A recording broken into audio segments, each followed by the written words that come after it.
Welcome back to English Conversation Amelia. Today, we're diving deep into 50 preposition examples that will transform your English grammar forever. Stay until the end because I'll share the most commonly confused prepositions that even native speakers mess up, plus a fun quiz to test your knowledge. Hey, Amelia, I'm so ready for this. Prepositions have always confused me, honestly. That's exactly why we're doing this comprehensive lesson, Jake. Before we jump in, everyone watching, please hit that like button, subscribe to English Conversation Amelia, and comment below which preposition confuses you the most. Your engagement helps us create better content for learners worldwide. So, Amelia, where do we even start with prepositions? There are so many. Let's start with prepositions of place because these are the foundation. First up, in, on, at. These three cause the most confusion. Think of it this way. In is for enclosed spaces. On is for surfaces. And at is for specific points. Can you give me real examples? I always mix these up. Absolutely. Example 1. I live in London. You're inside the city boundaries. Example 2. My keys are on the table. They're touching the surface. Example 3. I'll meet you at the coffee shop. It's a specific location point. Oh, that makes sense. What about I'm in the office versus I'm at the office? Great question. I'm in the office means you're physically inside the room. I'm at the office could mean you're at the building or just at work in general. Example 4 and 5 right there.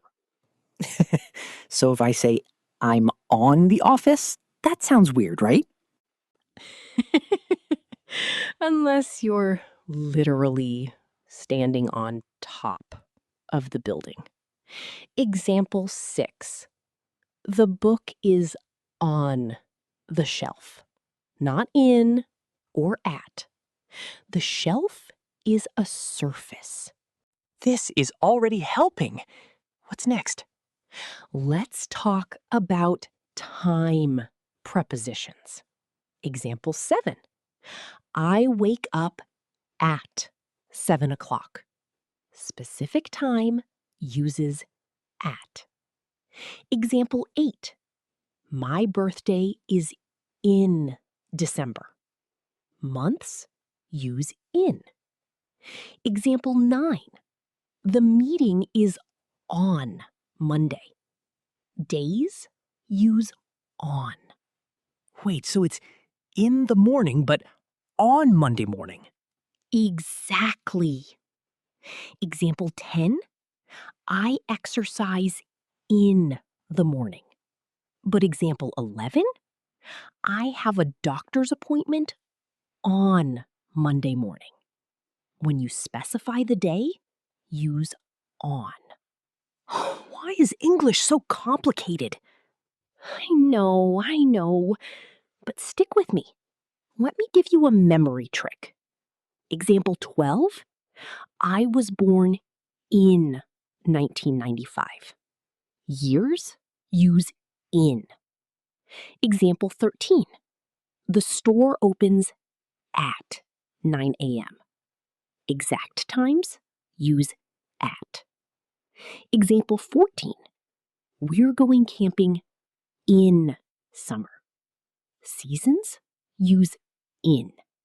Okay, the patterns are starting to make sense. What other prepositions should I know? Let's explore movement prepositions. Example 15. I'm going to the supermarket. To shows direction towards somewhere. Example 16. I came from Italy. From shows the origin point. And what about into? I always confuse to and into. Perfect timing. Example 17. Brilliant! That's example 19 and 20. Everyone watching, are you following along? Drop a comment if these examples are helping you. And don't forget to like this video. What about through? That one always trips me up. Example 21. I drove through the tunnel. You enter one side and exit the other. Example 22. The dog ran through the park. It crossed from one end to the other. Got it. What's different about across? Example 23. I walked across the street. You're moving from one side to the other side of a surface. Example 24. The bridge goes across the river. It connects both sides. So through is for three-dimensional spaces and across is for surfaces? You're catching on so fast. Exactly right. Example 25. We traveled through Europe. We went from place to place within it. Example 26. We flew across the Atlantic. We crossed over it. This is making so much sense now. What other prepositions do we need? Let's tackle above, below, over, under, because these confuse everyone. Example 27. The picture is above the sofa. It's higher, but not touching. Example 28. The temperature is below 0. It's lower than the reference point. How is above different from over? Great question. Example 29. The helicopter is flying over the building. Over implies movement or covering. Example 30. The painting is above the fireplace. Above is static, just higher position. So over has more action to it? Sometimes. Example 31. Put the blanket over the baby. You're covering. Example 32. The plane flew over our house. There's movement. But example 33, he's over 60 years old. Here, it means more than. English really loves making one word do multiple jobs. It absolutely does. Let's look at under and below. Example 34. The cat is under the table. It's directly beneath and covered. Example 35. The valley is below the mountain peak. It's lower, but not necessarily directly underneath. Can you use them in a sentence together? Sure. Example 36. The temperature is below average, so I'm wearing a sweater under my jacket. See how they work differently? Yes. What about between and among? Excellent transition. Example 37. The restaurant is between the bank and the pharmacy. Between is for two things or clearly separated items. Example 48. I found my phone among all the papers on my desk. Among is for more than two. or a group. So between is more specific? Exactly. Example 39. This is a secret between you and me. Two people. Example 40. She's popular among her classmates. A whole group. We're at 40 already. What other important ones are there? Let's cover beside and besides. Example 41. Sit beside me.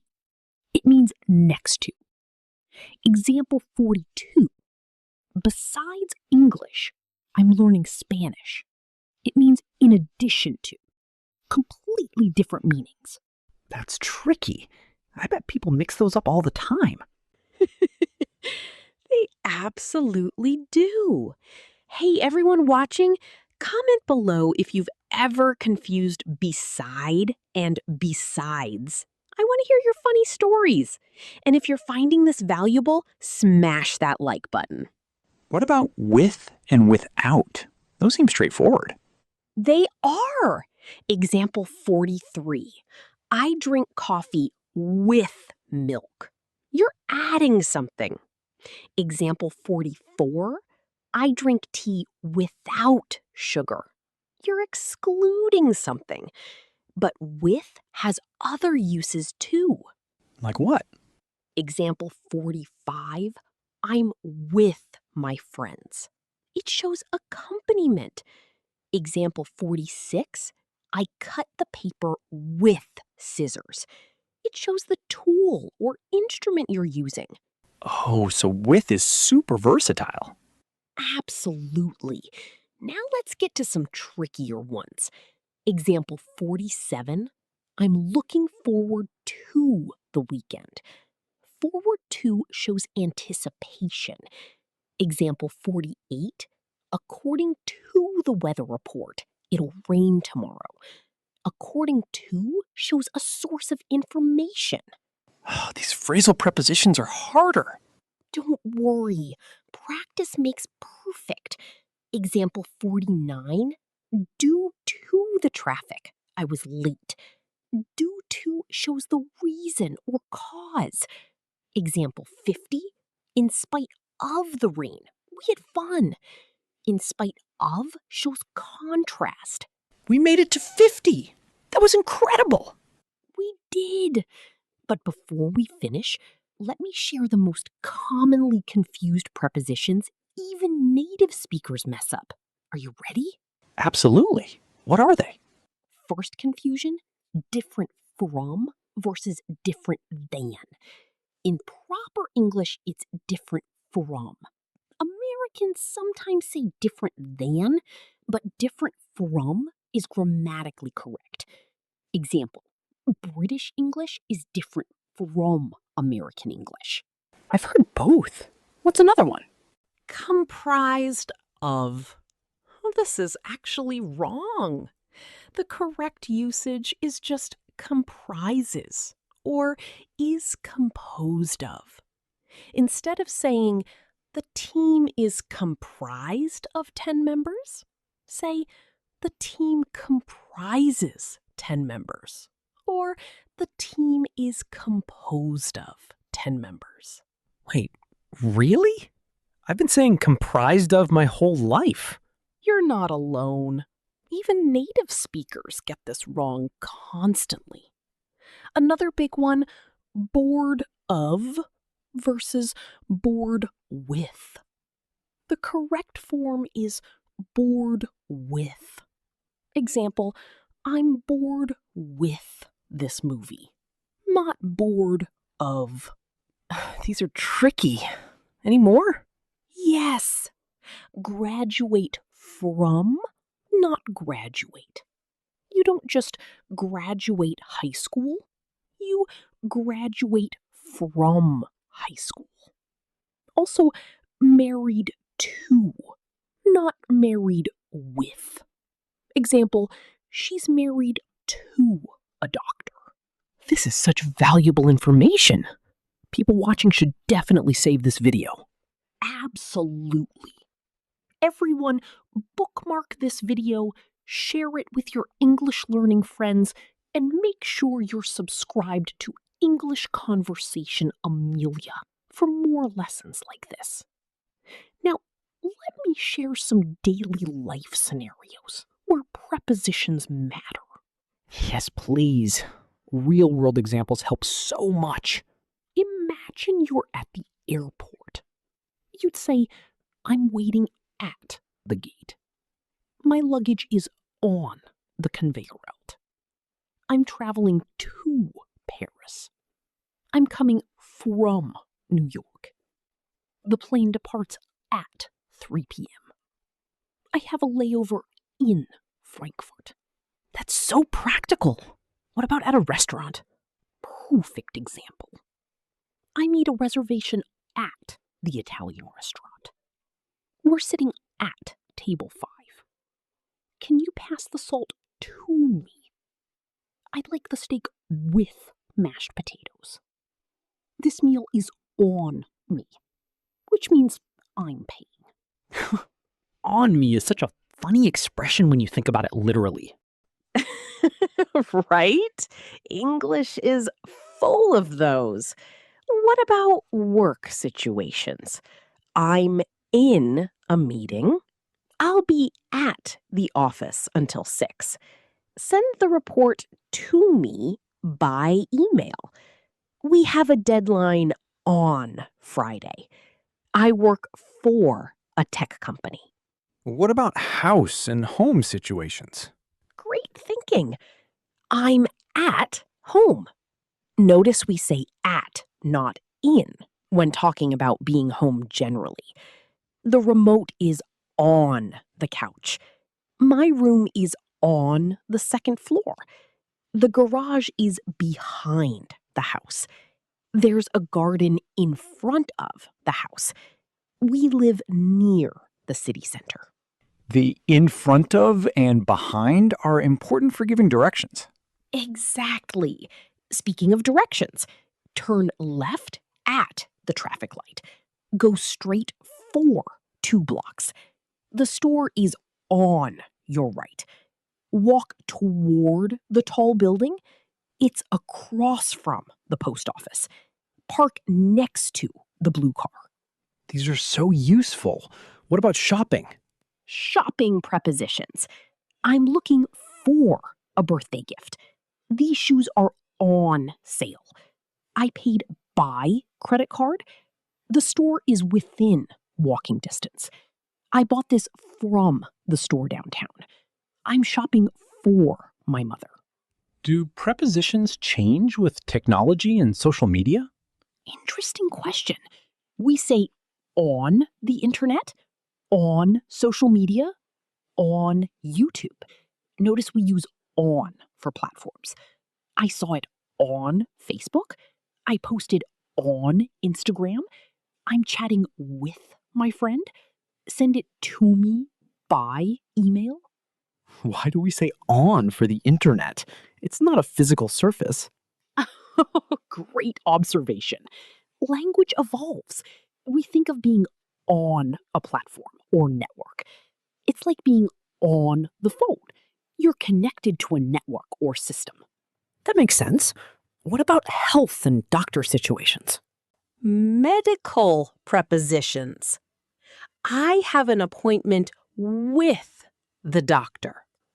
I'm going to the hospital.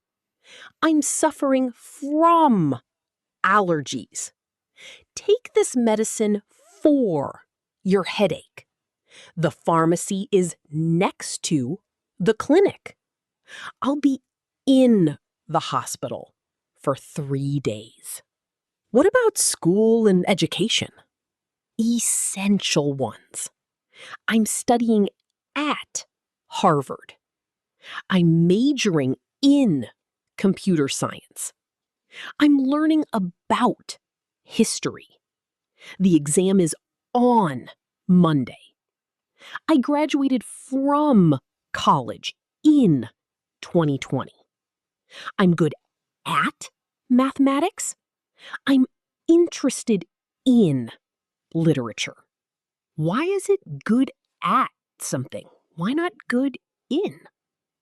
Excellent question. We say good at for skills and activities. Good at sports, good at cooking, good at languages. But we say good in for subjects in specific contexts. I got good grades in science. Though good at science also works for ability. English has so many little exceptions. It does. That's why practice is so important. Everyone watching, comment below with a sentence using 3 different prepositions. Let's practice together.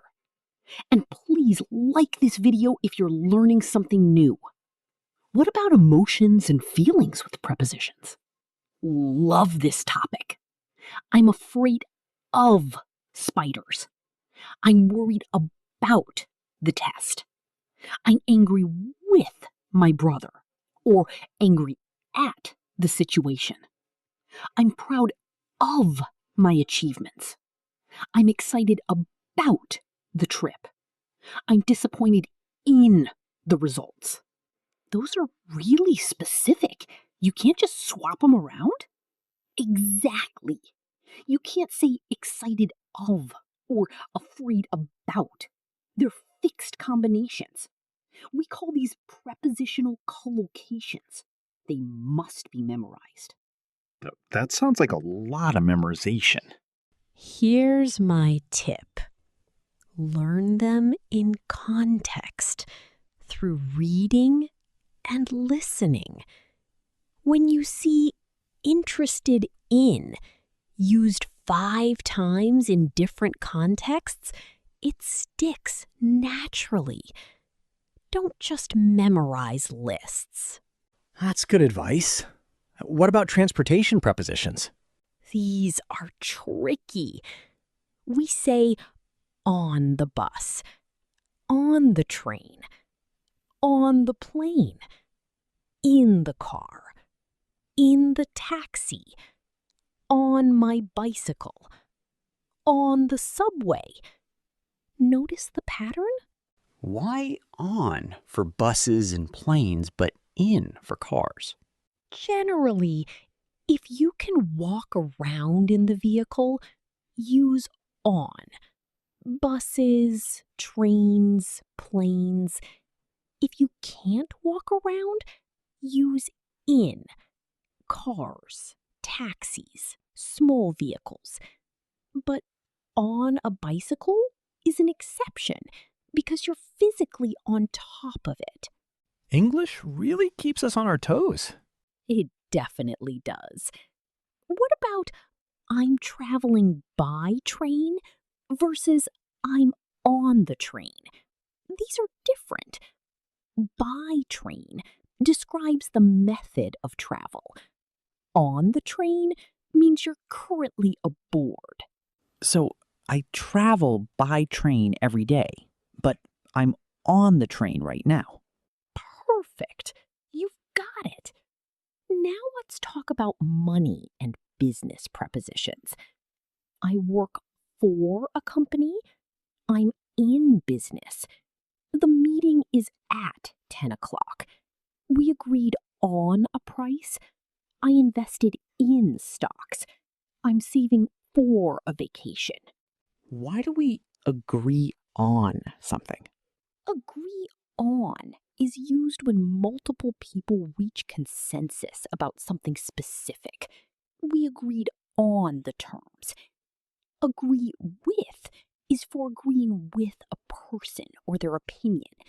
I agree with you. Agree to is for consenting to something. I agreed to their proposal. Those subtle differences are so important. They really are. Let's discuss food and cooking prepositions. Add salt to the soup. Cut the vegetables with a knife. Bake it at 350 degrees. Cook it for 20 minutes. Remove it from the oven. Serve it on a plate. What about made of versus made from? Brilliant question. Made of is when the original material is still recognizable. This table is made of wood. You can see it's wood. Made from is when the original material changes. Wine is made from grapes. You can't see grapes in wine. That's such a clear distinction. Right? Here's another good one. Responsible for versus responsible to. I'm responsible for this project. I'm in charge of it. I'm responsible to my manager. I report to them. I'm accountable to them. These nuances make such a difference in meaning. Absolutely. Let me give you some common mistakes people make. Wrong. I'm going to home. Right? I'm going home. We don't use to before home when it's functioning as an adverb. But we say, I'm going to my home, right? Yes. When home is a noun with a possessive, you need to. I'm going to my home. I'm going to John's home. But just I'm going home, no to. These exceptions are tough to remember. Here's another common mistake.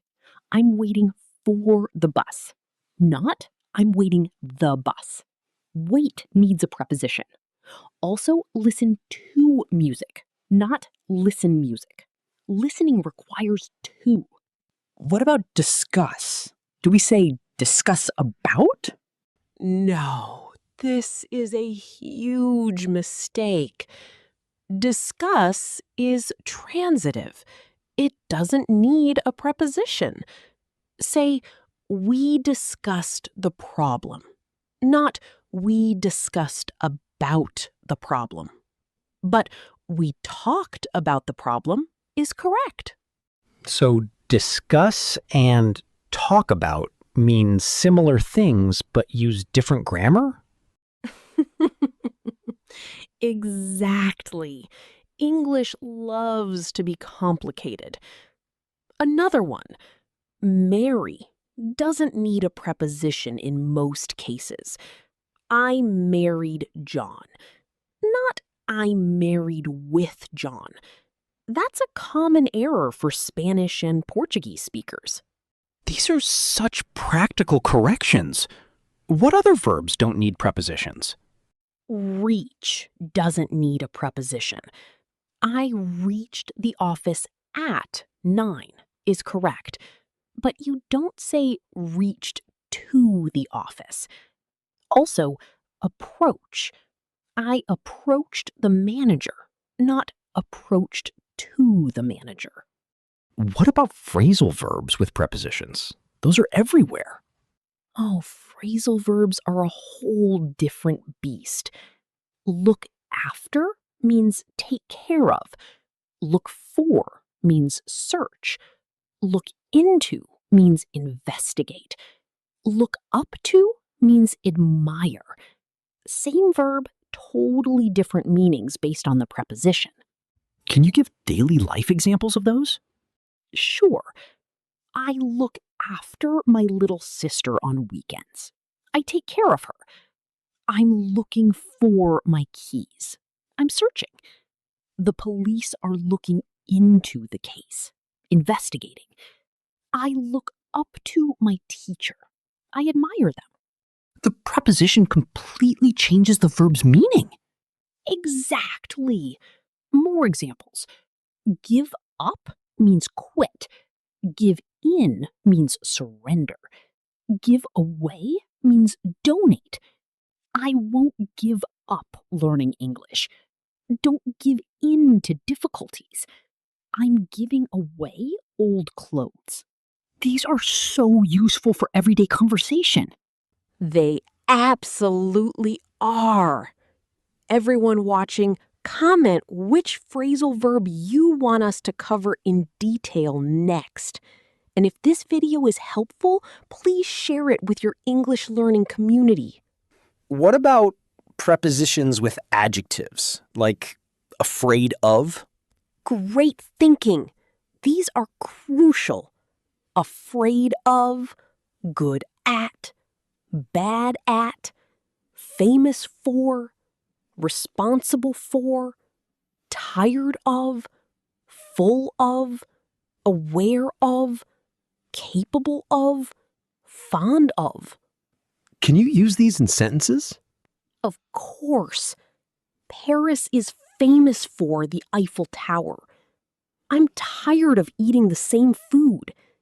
The bottle is full of water. I'm aware of the problem. She's capable of great things. I'm fond of chocolate. I'm fond of this lesson. I'm glad. More adjective preposition combinations. Angry with a person. Angry at a situation. Pleased with, satisfied with, associated with, crowded with, familiar with. These combinations are really specific. They are. And here's a tricky set. Different from, similar to, related to, compared to, or compared with, opposite to. Examples: coffee is different from tea. This is similar to that. This topic is related to grammar. Is there a difference between compared to and compared with? Subtle difference. Compared to is for showing similarities between unlike things. Life is compared to a journey. Compared with is for examining differences between similar things. This phone compared with that phone has better features. English has such precision when you dig into it. It really does. Let's talk about prepositions in common expressions. In fact, in general, in particular, in conclusion, on purpose, on time, in time, at last, at least, by chance, by mistake. What's the difference between on time and in time? Excellent question. On time means punctual, at the scheduled time. The train arrived on time. In time means before a deadline or before it's too late. I arrived in time for the movie, before it started, but maybe not exactly when it started. Oh, that's a really useful distinction. Right. Another pair. In the end versus at the end. In the end means finally or ultimately. In the end, we decided to stay home. At the end refers to a specific point in time or place. At the end of the movie, I cried. These small words make such big differences. They do. Here's another set. By accident versus on purpose. I broke the glass by accident. It wasn't intentional. He ignored me on purpose. It was deliberate. What about at all? How do we use that? At all emphasizes negatives or questions. I don't like it at all. Emphasizes you really don't like it. Do you understand at all? Questioning if there's any understanding whatsoever. Are there prepositions that are often redundant or unnecessary? Yes. Common mistake. Where are you at? Just say, where are you? The at is unnecessary. Also, where is it at? Should be, where is it? I definitely hear people say that all the time. It's very common in casual speech, but it's grammatically redundant. Another one. I want off of this bus should be I want off this bus, or I want to get off this bus. What about ending sentences with prepositions? I heard that's wrong. That's actually a myth. In modern English, ending with a preposition is perfectly acceptable and often sounds more natural. What are you looking for? Sounds better than for what are you looking? That's a relief. The formal version sounds really awkward. Exactly. Winston Churchill famously said, "This is the sort of English up with which I will not put," mocking how awkward it is to avoid ending with a preposition. Natural? What are you talking about? That Churchill quote is hilarious. It is. Now, everyone watching, we're almost at the end of this comprehensive lesson. Make sure you've liked the video, subscribed to English Conversation Amelia, and turned on notifications so you don't miss future lessons. Before we finish, can you give us some final tips for mastering prepositions? Absolutely. Tip 1. Read extensively. Notice how native speakers use prepositions in context. Tip 2. Don't translate from your native language. English prepositions often don't match other languages. Tip 3. Learn prepositional phrases as chunks, not individual words. What do you mean by chunks? Instead of memorizing interested and in separately, learn interested in as one unit. Depend on, believe in, wait for. Learn them together. Your brain will retrieve them faster. That's smart. Any other tips? Tip 4. Practice with real conversations. Use prepositions actively, not just passively. Tip 5. Don't be afraid of mistakes. Even native speakers sometimes use prepositions incorrectly. The goal is communication, not perfection. That's encouraging. I feel like I understand prepositions so much better now. That's wonderful. Remember, everyone, prepositions are best learned through exposure and practice. Watch English movies, read books, listen to podcasts. Notice the prepositions being used. Should we focus on British English or American English prepositions? Great question. There are some differences. British, at the weekend. American, on the weekend. British, in hospital. American, in the hospital. British, different from. American, sometimes different than. Choose one variety and stick with it. I didn't realize there were differences. There are, but don't worry too much. You'll be understood either way. Native speakers are exposed to both varieties through media anyway. That's reassuring. So just pick one and be consistent? Exactly. Consistency is more important than which variety you choose. Now, everyone watching, I want to hear from you. Comment below which preposition example from today's lesson surprised you the most. Which one are you going to practice this week?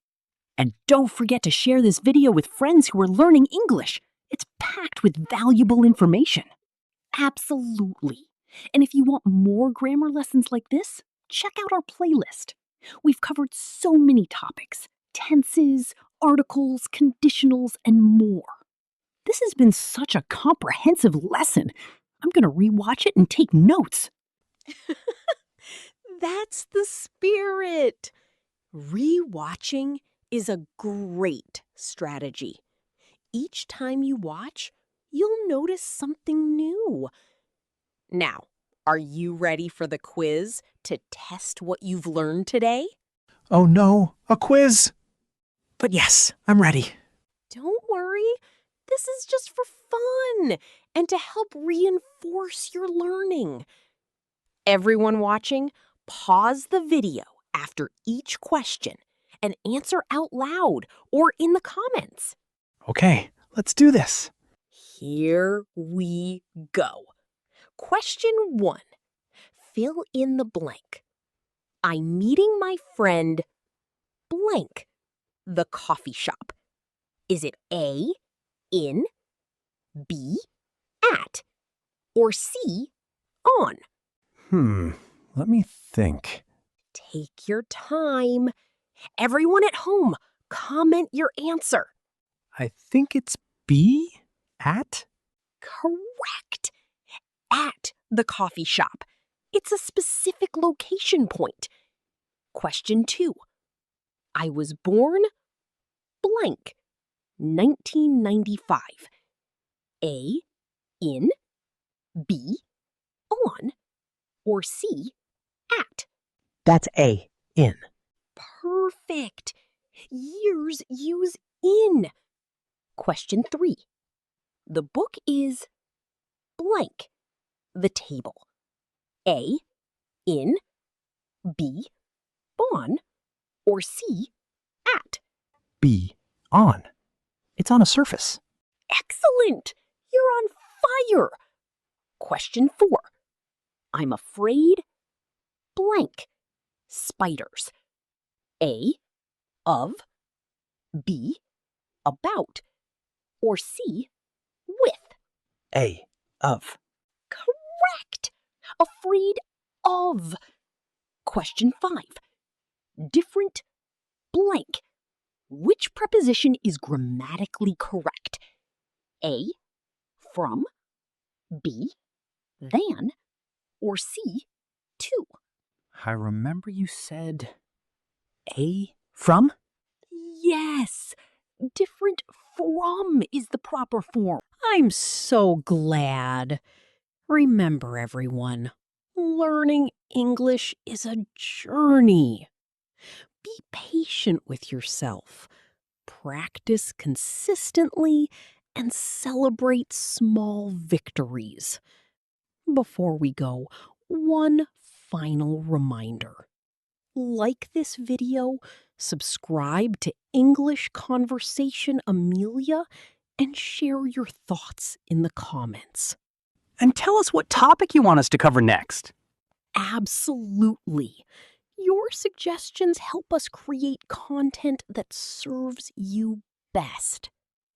Thank you so much for watching this comprehensive lesson on 50 preposition examples. Keep practicing, keep learning, and I'll see you in the next video. Thanks, Amelia. This was incredibly helpful. My pleasure, Jake. And thank you to everyone who stayed until the end. You're committed to improving your English, and that's amazing. Until next time, keep speaking, keep practicing, and remember, mistakes are just stepping stones to fluency. See everyone next time on English Conversation Amelia. Bye, everyone. Don't forget, comment, like, subscribe, and share. Your engagement helps us reach more English learners worldwide.